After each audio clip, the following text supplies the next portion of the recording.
It was the last Saturday of summer vacation, a day meant for fun and laughter. The sun was setting behind the dilapidated walls of Morgan Estates, an old abandoned mansion on the outskirts of town. Every local teenager spent at least one evening there, trying to scare each other with ghost stories.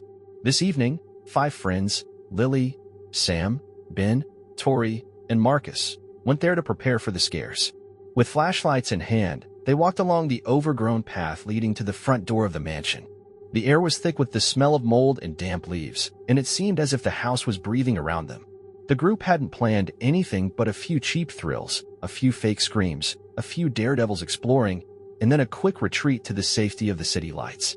But the quiet atmosphere that greeted them was enough to make them snuggle closer together. The boards creaked, and the whisper of the wind could be heard in the corridors. They made their way to the dusty old library to hide from the corridor draft. It was there that they found the book. It was lying on a small table in the center of the room, covered in dust and with a crumbling leather cover. The edges of the cover looked scorched, as if it had survived a fire, or maybe it had started one. When Tori picked it up, a sudden chill shot through her skin. Despite its worn appearance, the pages inside seemed surprisingly new. There was no title on the cover, but a mysterious symbol was embossed on the leather, an Ouroboros-like drawing of a snake devouring its own tail. Unable to quench their curiosity, they gathered around the flickering beam of Marcus's flashlight. Each page contained strange inscriptions, symbols, and sketches of strange figures. It was like a diary from another world. When Sam flipped through the pages and found passages describing events that seemed eerily familiar, they shivered. Names like their own were scribbled in the margins, next to descriptions of nightmares and dark events. A gust of wind slammed the library door. Lily let out a short scream, and they all jumped, hearts pounding. Something about this place seemed terribly wrong, as if the book was waiting for them. They read the last lines of the last page, written in uneven handwriting. After reading, "Be careful. These words are rooted in reality." Before they could even fully realize the strange threat, something moved at the edge of the flashlight beam. A shadow, unlike any of their own, flashed across the back wall. In unison, they turned to look, but the movement was gone. The house was quiet, as if holding its breath. Slowly, cautiously, they closed the book, not knowing if they had let something terrible into their world. They wanted to run, but it was too late. Despite the oppressive weight in the room, the 5 friends ran out of the library, clutching the book tightly to Tori's chest as if it were about to fall out of her hands. Dust particles swirled in the flashlight's rays, and their every step on the rotten floorboard echoed like distant thunder. They wanted to leave that moment, but the path to the exit was even more treacherous than before. The doors that had been open were now stuck. The corridors suddenly twisted. The manor seemed to shift, rearranging its walls into a forbidding maze. When they finally emerged onto the front lawn, out of breath and drenched in sweat, the moon was high and pale, casting shadows that looked disturbingly human. No one spoke as they hurried back to Marcus's car. Only when they were inside did they dare to look at the book again. When Tori tried to open it a second time, the pages felt stiff, as if they were glued together. She shuddered, remembering the strange shadow she had seen earlier, and did not want to read any further. They all knew that there was something very wrong with this volume, but a morbid curiosity gnawed at each of them, whispering that some knowledge was worth any risk. Later that evening, the group gathered at Tori's home, her parents out of town, leaving only the silence of the silent living room. The light above their heads seemed too bright after their terrifying escape, so they gathered around a single table lamp, its dim light flickering like a dying light bulb. One by one, they took turns turning the mysterious pages of the book. The more they read, the more disturbing the words seemed. Dead voices call out in the silence of twilight, claw marks on a sleeping mind, they're only the first to see. Each sentence was read like a sign, delving deeper into their thoughts. Then Sam noticed a scribbled line referring to an old clock that chimes without a pendulum. The ink looked fresh, as if someone had just written it. Confusion gripped the group until, in the silence of Tori's hallway, they heard the ominous chime of the old clock, which, despite the fact that the pendulum had been missing for many years, echoed throughout the house. The friends exchanged frightened glances. If the mysterious entries in the book could turn into reality so quickly, what horror would be revealed on the next pages? They closed it in panic. But as they sat there in tense silence, they heard a faint scraping sound outside the window, like nails dragging on glass. No one dared to move. After a long moment, Lily crept to the curtain and slowly pulled it aside. Although the yard was empty, she couldn't shake the feeling that something was right there, just out of sight. The terror they felt in that moment was only the beginning, and they all felt that the book had only just begun to write its story in their world. That night, it was impossible to sleep. The little rest they managed to get was riddled with a prickly fear. In the morning, each of the friends was nervous and haunted by half-forgotten dreams. In one of her nightmares, Lily saw a dark figure peeking out from behind her reflection in the mirror and whispering in a foreign language. Sam dreamt of a funeral procession where every face was his own, silently accusing him of opening the cursed pages. Ben's mind flashed back to the stained glass window in the mansion, its colors flowing like blood. Tori and Marcus, though reluctant to share their dreams, looked just as haunted. It was as if the book had penetrated the deepest corners of their minds while they slept. And yet a dark curiosity gnawed at them.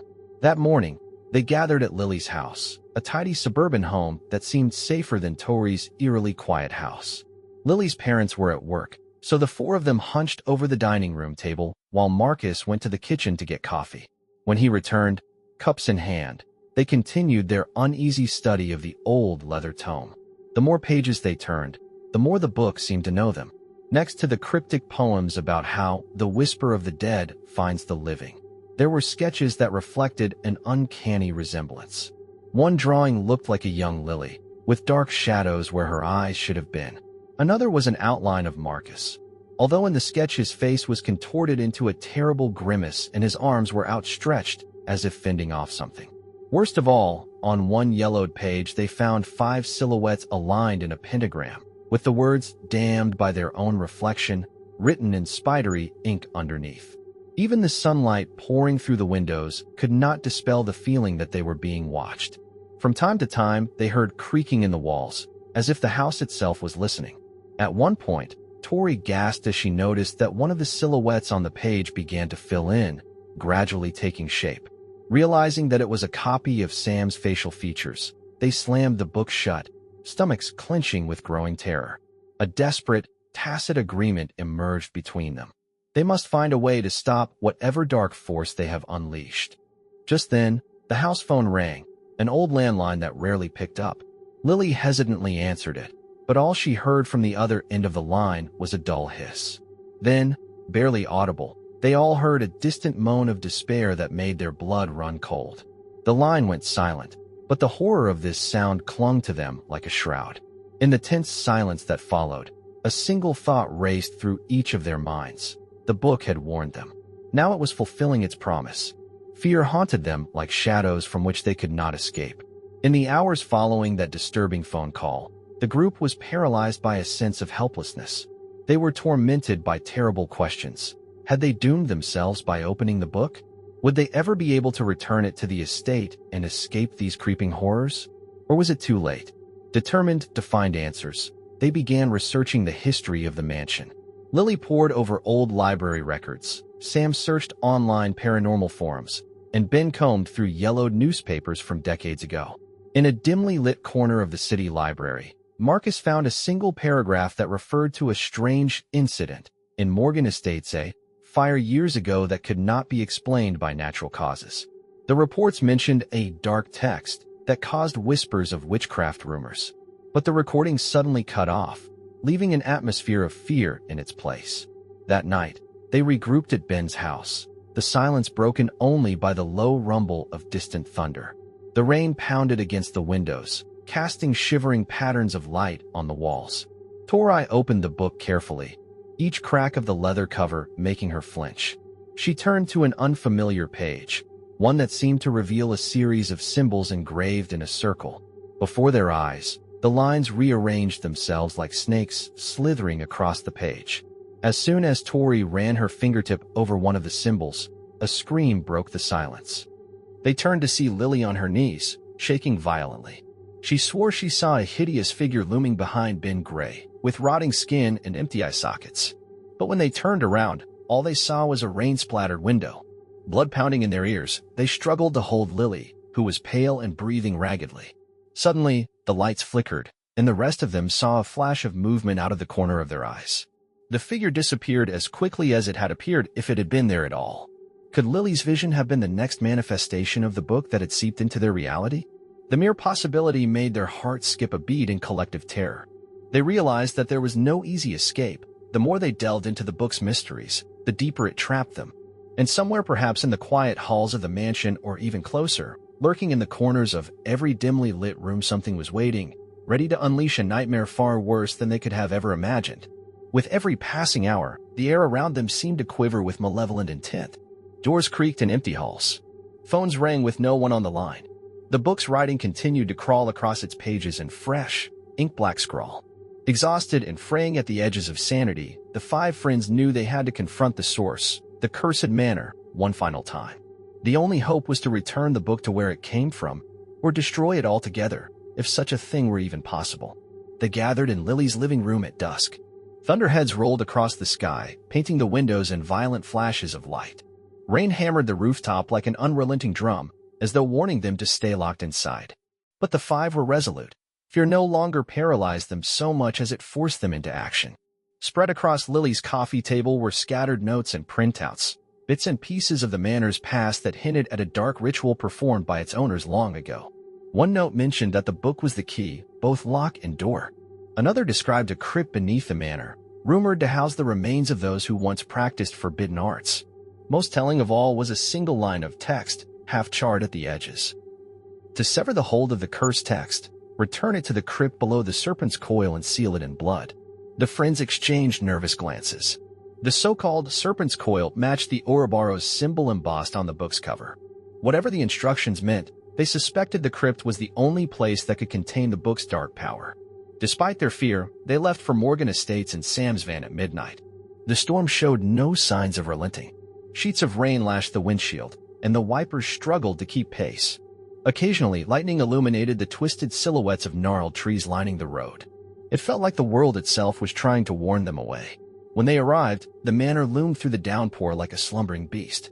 Windows stared back at them, black and sightless, while the cracked front door seemed to yawn in silent invitation. On the porch, the wind rattled loose boards, creating a cacophony of groans and bangs. Just as they stepped inside, they heard it, distant footsteps echoing in the cavernous halls. But there was no light ahead, no sign of anyone else.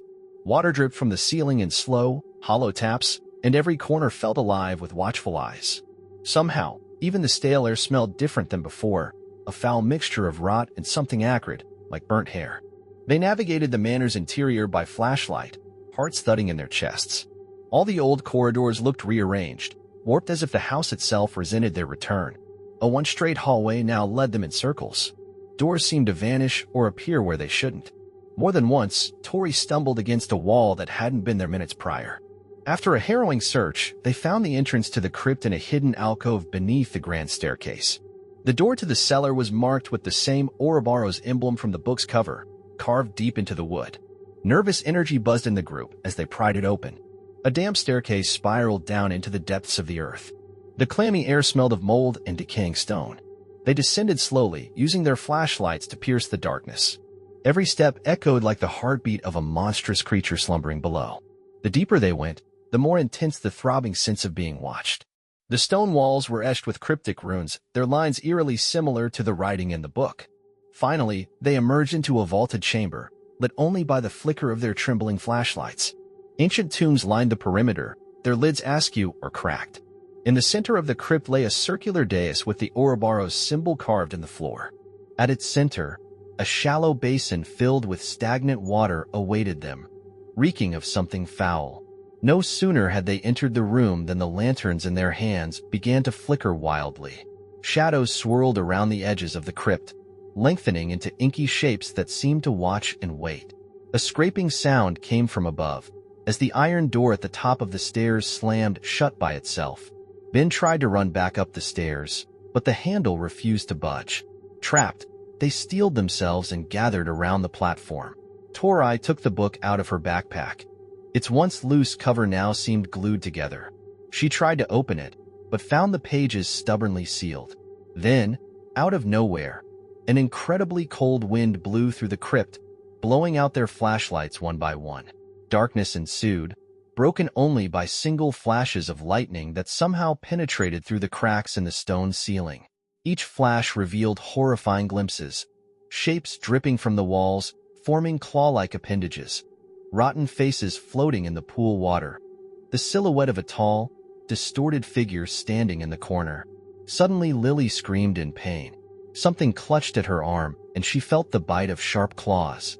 Another flash of lightning showed a slender, pale hand retreating into the darkness. Sam rushed over, but his fingers touched only cold air. The friends circled together, their hearts pounding, as if they were about to be surrounded by an advancing army of the dead. In a frantic whisper, Tori reminded them of the note.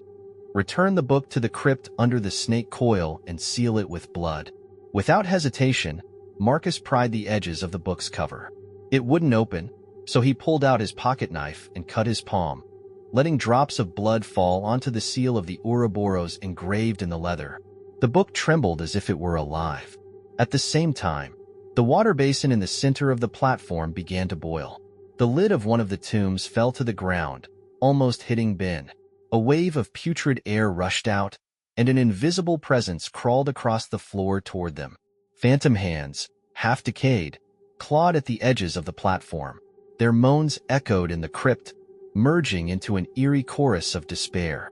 Horrified, Sam grabbed the bloody book and threw it into the swirling waters of the pool.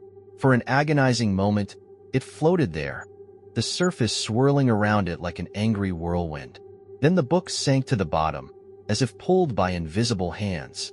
At the same moment, an ear-splitting scream ripped through the crypt, the collective cry of every tortured spirit associated with the book. The circling shadows convulsed, and the wind rose in a furious frenzy. The friends had to grab hold of stone pillars to keep from being blown off their feet. One by one, the horrific visions they saw flickered like fading lights, figures writhing in agony before dissolving into darkness. But the attack did not end there. A final, looming presence taller and more solid than the others appeared at the far end of the room. Its face was an expressionless mask of anguish, with eyes like charred embers. He slid across the floor, his fingers extended into jagged points. He lunged at Tori, who was already weak from blood loss, hunger, and fear. Marcus and Ben rushed forward to wrestle her from his grasp, while Lily and Sam began chanting words from ancient notes they had copied down, though none of them really knew their meaning. Their voices seemed to mingle with a distant rumble, as if something terrible was awakening far beneath the stone floor. In the swirling chaos, the creature screamed with rage. Its form flickered like a flame caught in the wind. Lily screamed louder, her voice trembling, tears streaming down her cheeks.